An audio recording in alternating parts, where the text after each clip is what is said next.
ஒரு ஊரில் ஒரு ராஜா இருந்தார். பெரிய அரண்மனையில் தான் இருக்கிறார். எல்லா வசதியும் இருந்தது. இருந்தாலும் அவர் எல்லாரும் சொல்கிறது எப்படி தெரியுமா? பிச்சைக்கார ராஜா. அப்படி ஒரு பேர் அவருக்கு நிலச்சி போச்சு.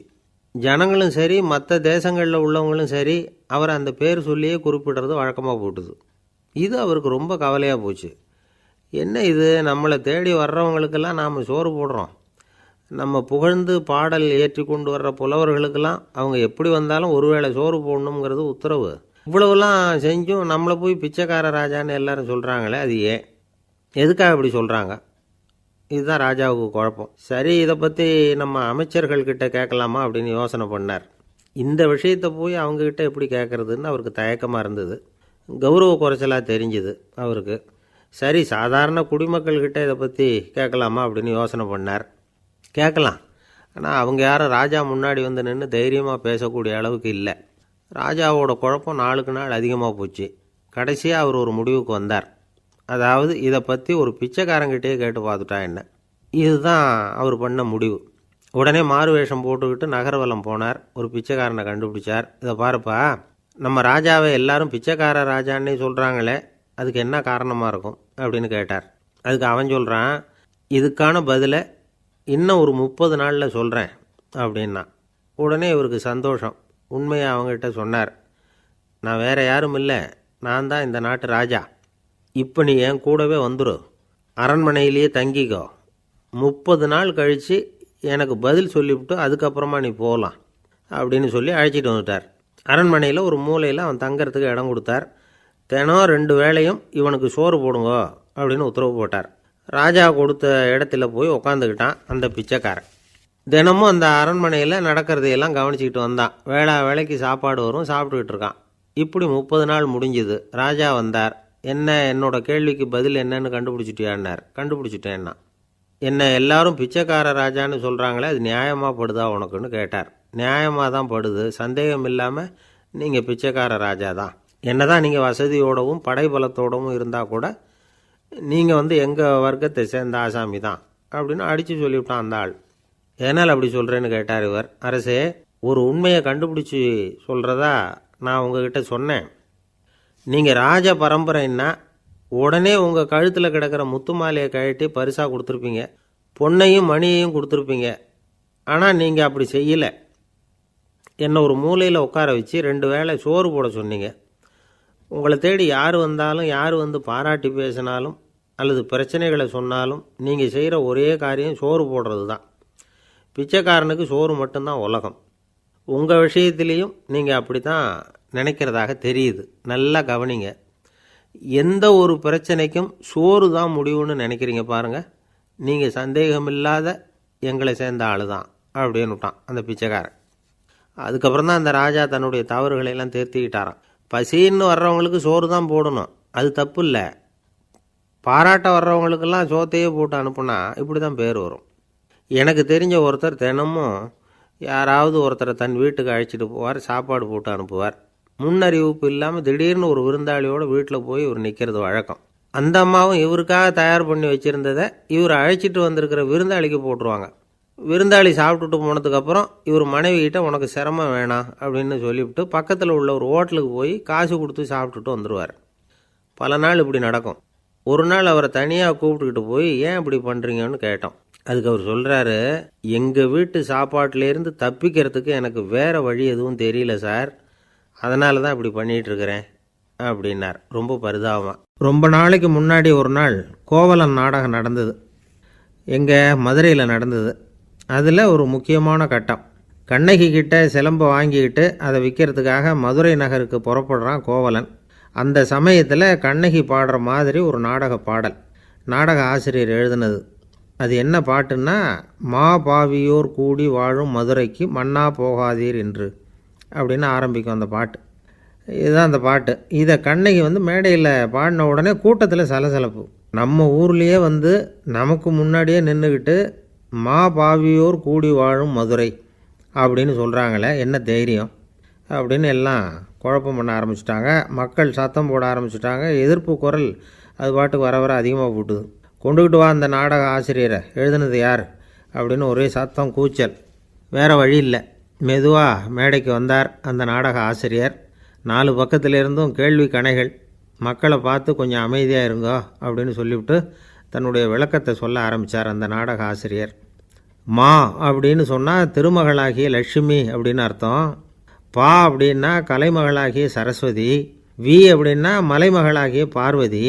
மா பாவியோர் அப்படின்னா திருமகளும் கலைமகளும் மலைமகளும், இவங்க மூவரும் அப்படின்னு அர்த்தம். இந்த 3 பேரும் வாழ்கின்ற மதுரை புனிதம் நிறைந்தது, சகல செல்வங்களும் நிறைஞ்சது. அப்படிப்பட்ட ஊரில் நான் அணிந்து கொள்ளும் இந்த சாதாரண சிலம்பை யார் வாங்கிக்குவாங்க அப்படிங்கிற எண்ணத்தோடு தான் கண்ணகி அப்படி சொல்கிறா. அதை நினச்சி தான் நான் எழுதினேன். ஆகவே மதுரையை ரொம்ப சிரமப்படுத்தணும், ரொம்ப மோசமாக எழுதணும் அப்படிங்கிற எண்ணம்லாம் எனக்கு கிடையாது. பெருமைப்படுத்தணும்னு நினச்சி தான் அப்படி எழுதினேன் அப்படின்னு விளக்கம் கொடுத்தாராம். இந்த விளக்கத்தை கேட்டதும் எல்லாரும் ரொம்ப சமாதானம் ஆகிட்டாங்களாம். இப்படி விளக்கம் கொடுத்த அந்த நாடக ஆசிரியர் யார் தெரியுமா? அவர் தான் தமிழ் நாடக உலகின் முதல் ஆசான் சங்கரதாஸ் சுவாமிகள். அவருக்கு நகைச்சுவை உணர்வும் அதிகம். 1920ஆம் ஆண்டு திருநெல்வேலியில் அவர் தங்கியிருக்கிறார் நாடகம் நடத்துறதுக்காக. அவர் தங்கியிருந்த வீட்டில் கொசு மூட்டைப்பூச்சி அதிகமாக இருந்திருக்கு. அவரால் தூங்கவே முடியல. அவர் அனுபவித்த தொல்லைகள் ஒரு பாட்டாக உருவாச்சு. வேடிக்கையாக ஒரு பாட்டு எழுதினாராம். மூட்டையும் கொசுவும் ஒரு வீட்டிலே மீட்டிங் போட்டால் முன்னே நிற்க யாரால் முடியும்? கொசு மோகன ராகம் போல சத்தம் போட்டு முன்னே நின்று செய்திடும் யுத்தம். இதை மறுநாள் நாடகத்தில் கோமாளி வேஷம் போட்ட ஒரு சிறுவனை விட்டு பாட வச்சுருக்கார். எல்லாரும் சிரித்து ரசித்தாங்களாம். சங்கரதாஸ் சுவாமிகள் கல்யாணமே பண்ணிக்கல, துறவி மாதிரியே வாழ்ந்திருக்கார். தமிழ் நாடக கலைக்கு தன்னையே அர்ப்பணம் பண்ணிக்கிட்டவர் அவர். 1922 நவம்பர் மாதத்தில் ஒரு நாள் புதுச்சேரியில் அவர் வாழ்க்கை முடிஞ்சுது. அப்போ அவருக்கு வயசு 55. சங்கரதாஸ் சுவாமிகள் நாடக ஆசிரியர் மட்டும் இல்லை, மேடை நாடக இயக்குனர், தயாரிப்பாளர். அவரே ஒரு சிறந்த நடிகர்.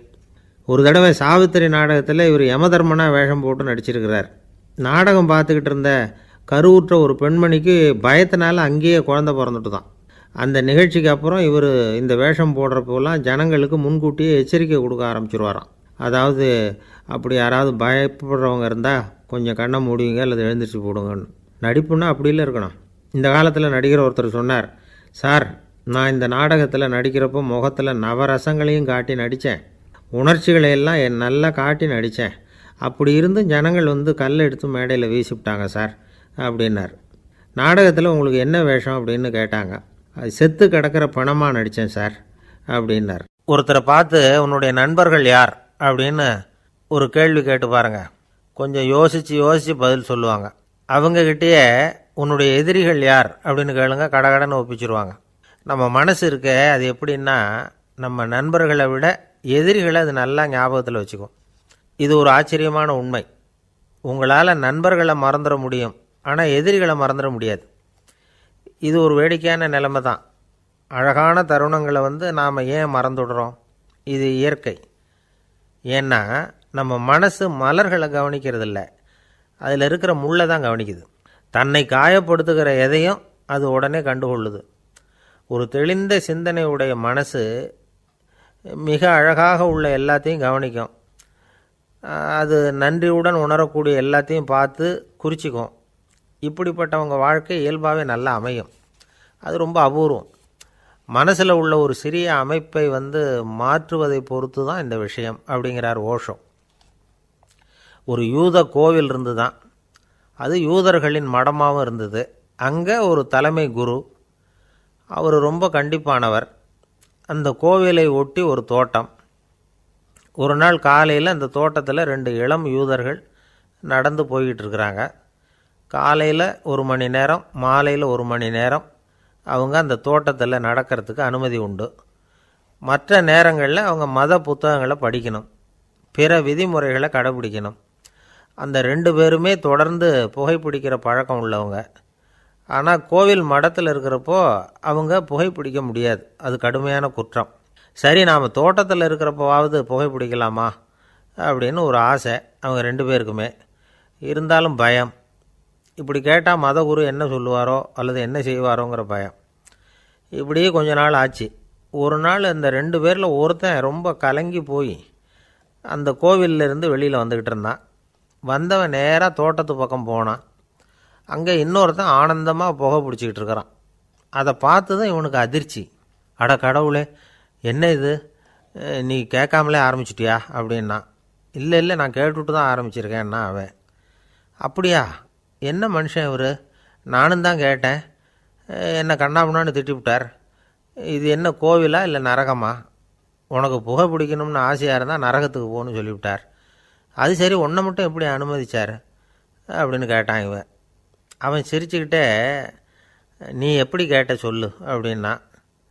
நாம் இந்த தோட்டத்துக்கு வர அனுமதிக்கப்பட்டிருக்கிறதே ஜபத்துக்காகத்தானே, அதனால் நான் ஜபம் சொல்லும் பொழுது புகை பிடிக்கலாமா அப்படின்னு கேட்டேன். அதுக்கு தான் அவர் சத்தம் போட்டு என்னை அடிக்கவே வந்துட்டார் அப்படின்னா இவன். நீ ஒரு மாதிரியாக கேட்டிருக்க, நான் வேறு மாதிரியாக கேட்டிருக்கிறேன். ஜபம் சொல்லும்போது புகை பிடிக்கலாமான்னு நீ கேட்டிருக்க. ஐயா, புகை பிடிக்கும் பொழுது ஜபிக்கலாமா அப்படின்னு நான் கேட்டேன். அதில் தப்பு ஒன்றும் இல்லை அப்படின்னு பதில் சொல்லிட்டார் அப்படின்னா. ஒரு சிறிய மாற்றம்தான் அது மிகப்பெரிய மாறுதலை ஏற்படுத்தி விட்டது.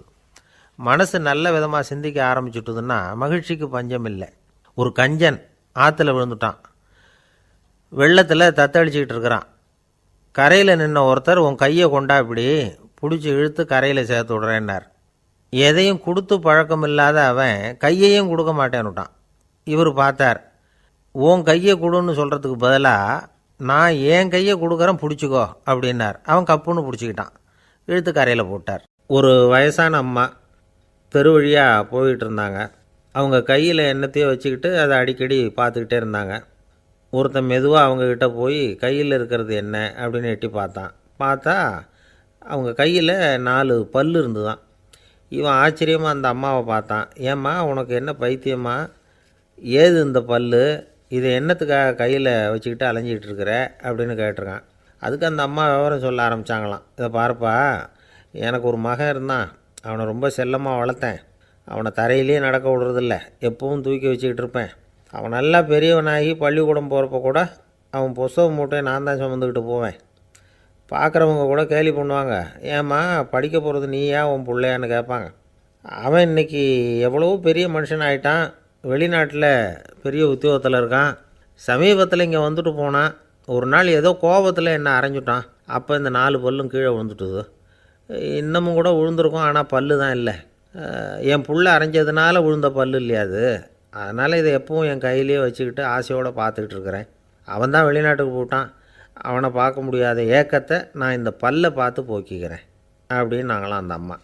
இந்த கதை எதுக்காகன்னா, தாய் அன்பு அப்படிங்கிறது எப்படிப்பட்டதுங்கிறத புரிஞ்சுக்கிறதுக்காக.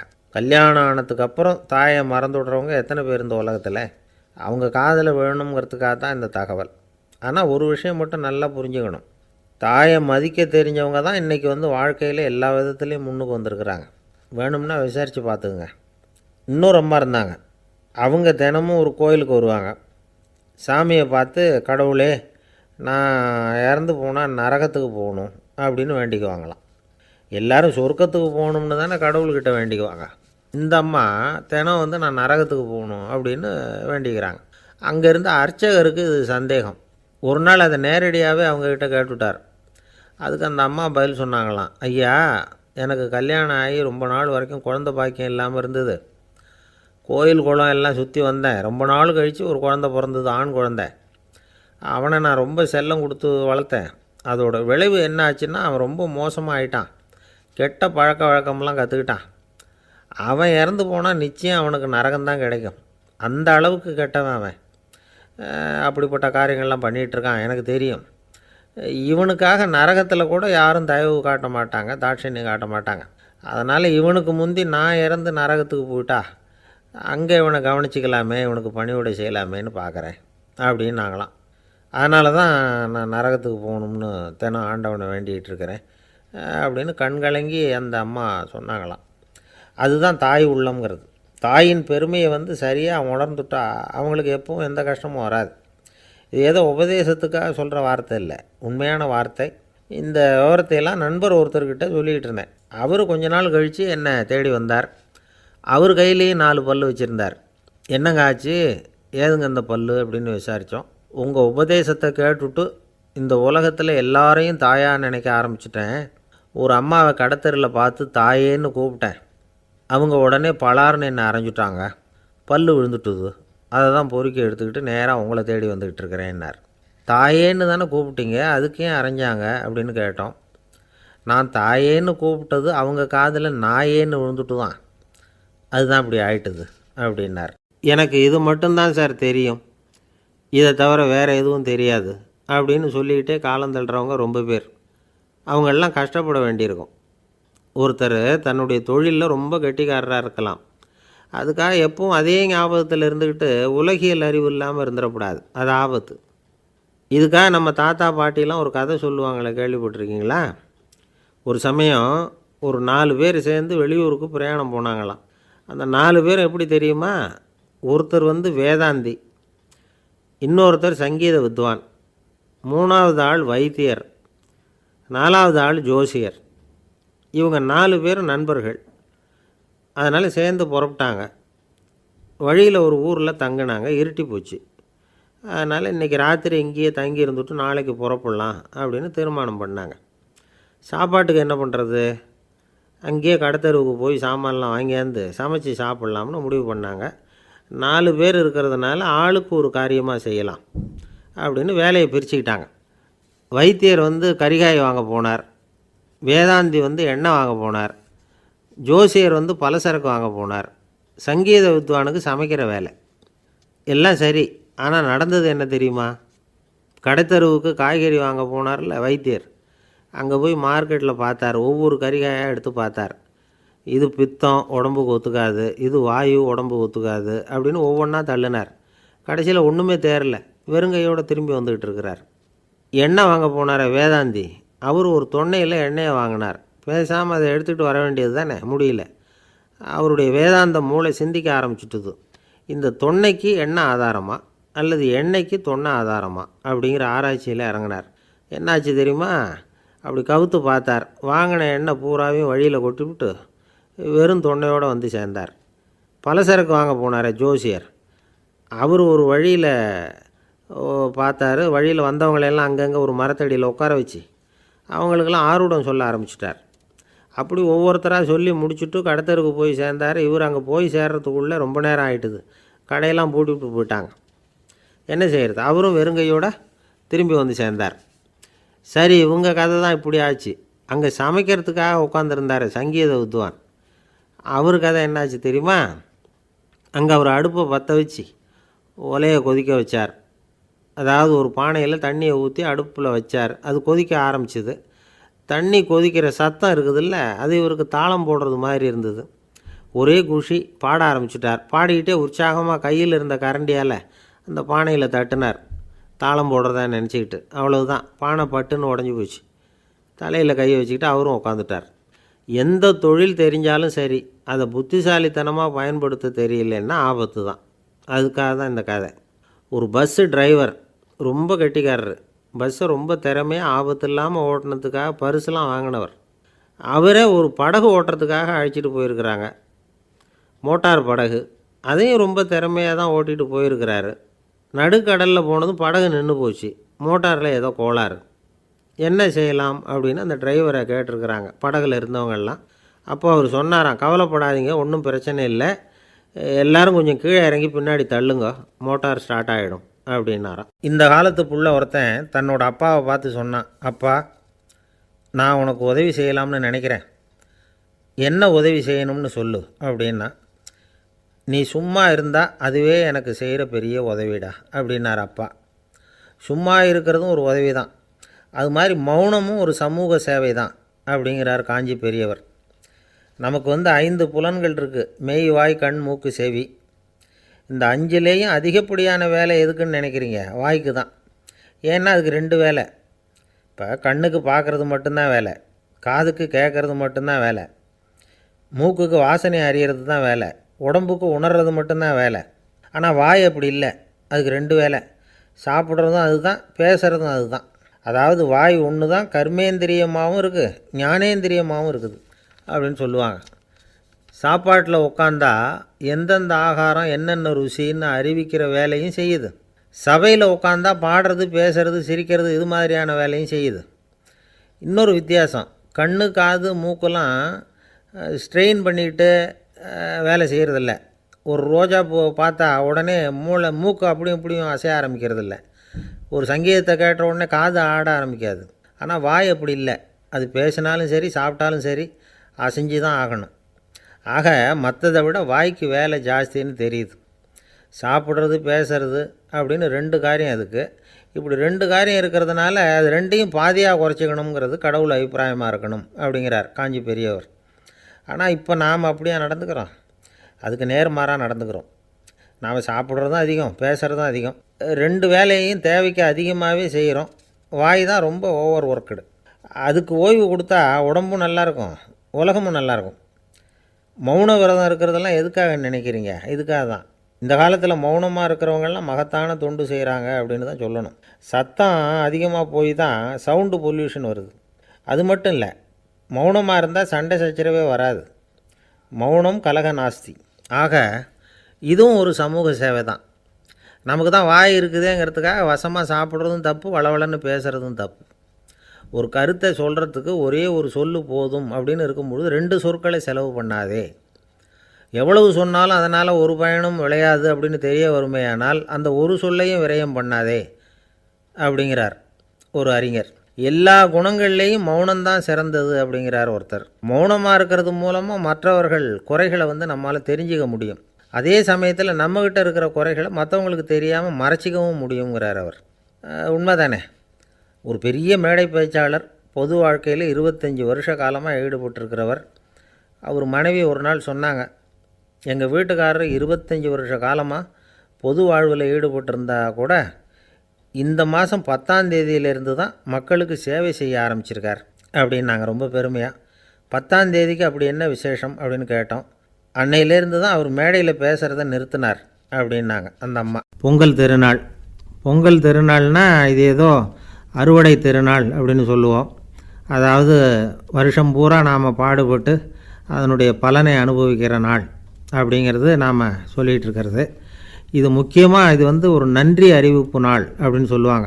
இன்றைக்கி நிறைய நன்றி அறிவிப்பு கூட்டம்லாம் நடந்துக்கிட்டு இருக்குல்ல, அது மாதிரி விவசாயிகள் நடத்துகிற ஒரு நன்றி அறிவிப்பு விழா இது. யாருக்கு நன்றி சொல்கிறாங்கன்னா ஆதவனுக்கு. அதாவது சூரியன் இல்லைன்னா விவசாயம் இல்லை. அதனால் ஆதவனுக்கு நன்றி செலுத்துகிற நாளாக இந்த பொங்கல் திருநாளை நாம் கொண்டாடுறோம்.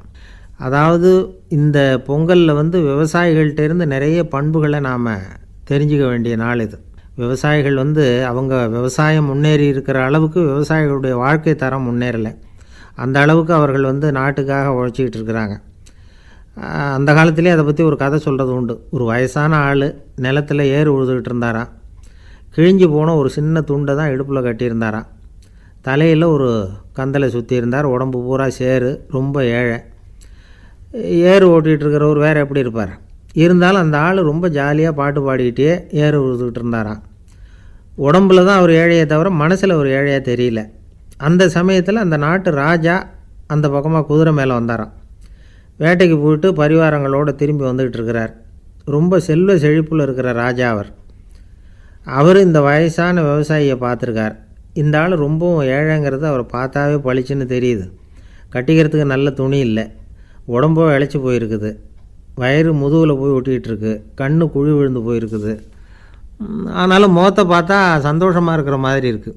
இவ்வளோ உற்சாகமாக பாடிக்கிட்டு இருக்கிறாரே அப்படின்னு ஆச்சரியமாக நினச்சி பார்த்தார் அந்த ராஜா. சரி, அவர்கிட்ட கொஞ்சம் பேச்சு கொடுத்து பார்க்கலாம் அப்படின்னு முடிவு பண்ணார். ஐயா பெரியவரே, இப்படி கொஞ்சம் வர முடியுமான்னாராம். பொழுது போகிறதுக்குள்ளே நான் இந்த வயல் பூரா உழவு ஓட்டி ஆகணும், அதனால் பேசுகிறதுக்கு நேரம் இல்லை அப்படின்னாராம் அந்த பெரியவர். என்ன அவ்வளவு அவசரமாக? மீதி இருந்தால் நாளைக்கு உழுதுவக்கூடாதா? அது சரி, உனக்கு எத்தனை ஏக்கர் நிலம் இருக்குது அப்படின்னு விசாரிச்சிருக்கார் ராஜா. எனக்குன்னு சொந்தமாக உள்ளங்கை அளவு கூட நிலம் கிடையாது. இது எங்கள் முதலாளியோட நிலம். இதை பூராவும் உழுது முடித்தா தான் அவர் கூலி கொடுப்பார். நான் கூலிக்கு உழுதுகிட்டு இருக்கிறேன். உங்ககிட்ட பேசிக்கிட்டு இருந்தால் அவருக்கு துரோகம் பண்ணது மாதிரி ஆகிடும் அப்படின்னாராம்.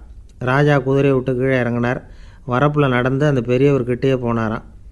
சரி, ஒரு நாள் பூரா உழுதா உனக்கு எவ்வளவு கூலின்னு கேட்டிருக்கார். 8 அணா கூலி கிடைக்கும்னாராம் அவர்.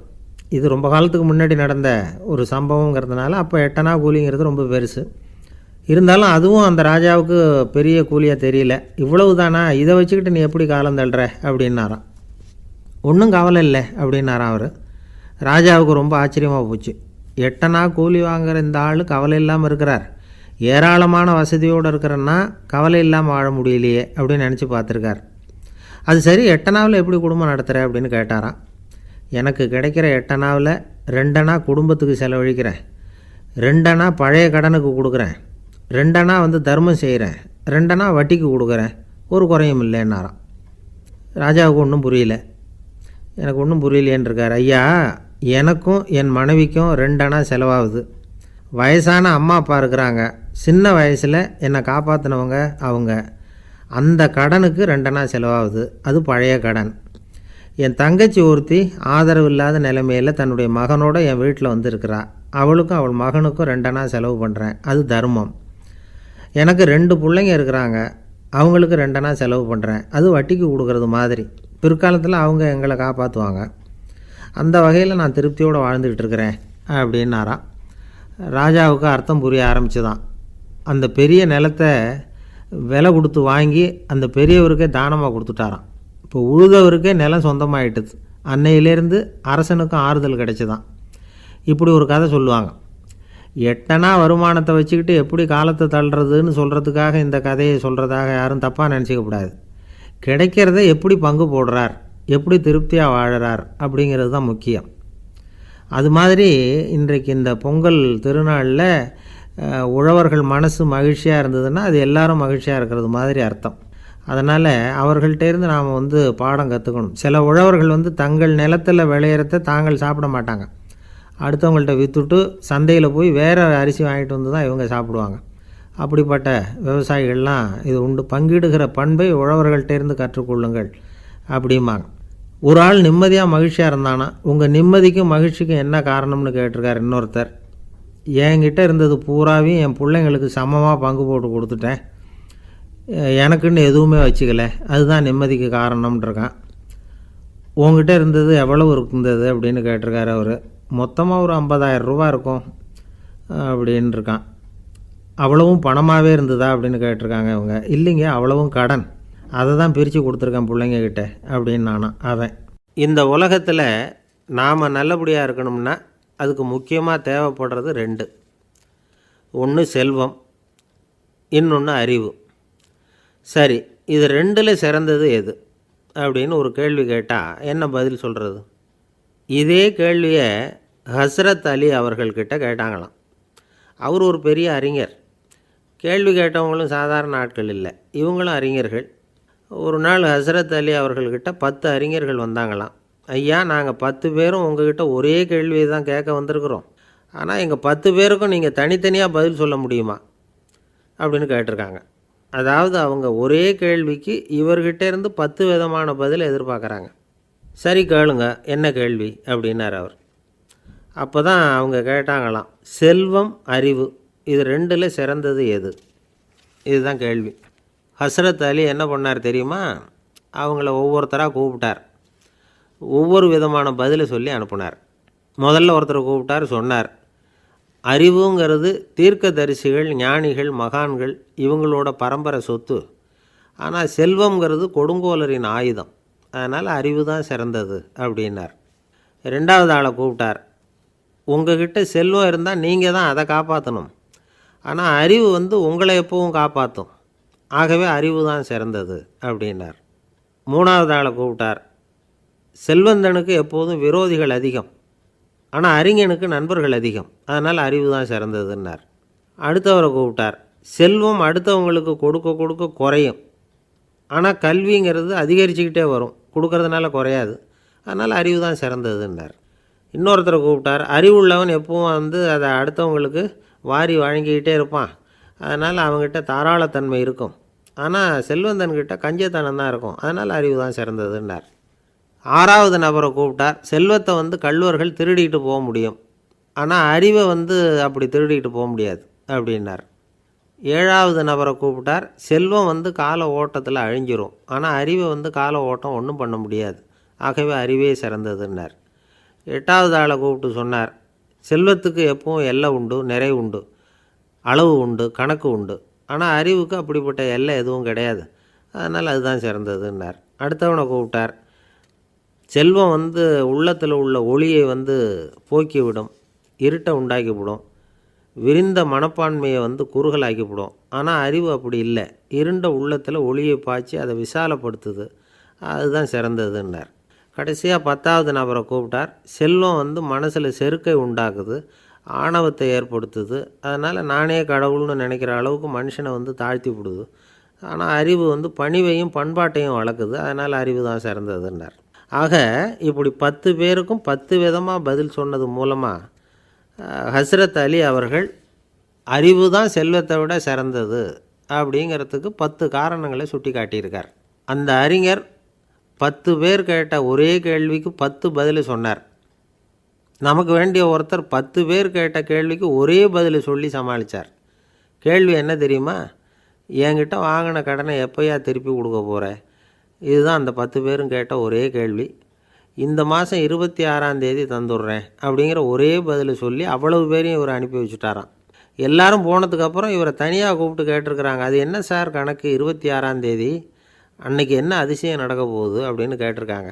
அதிசயம் அன்னைக்கு இல்லை, அதுக்கு நாளே நடக்க போகுதுன்னாராம். விவரமாக சொல்லுங்கன்றிருக்காங்க. வேறு ஒன்றும் இல்லைங்க, 26ஆம் தேதி தானே எல்லாரையும் வர சொல்லியிருக்கிறேன். அதுக்கு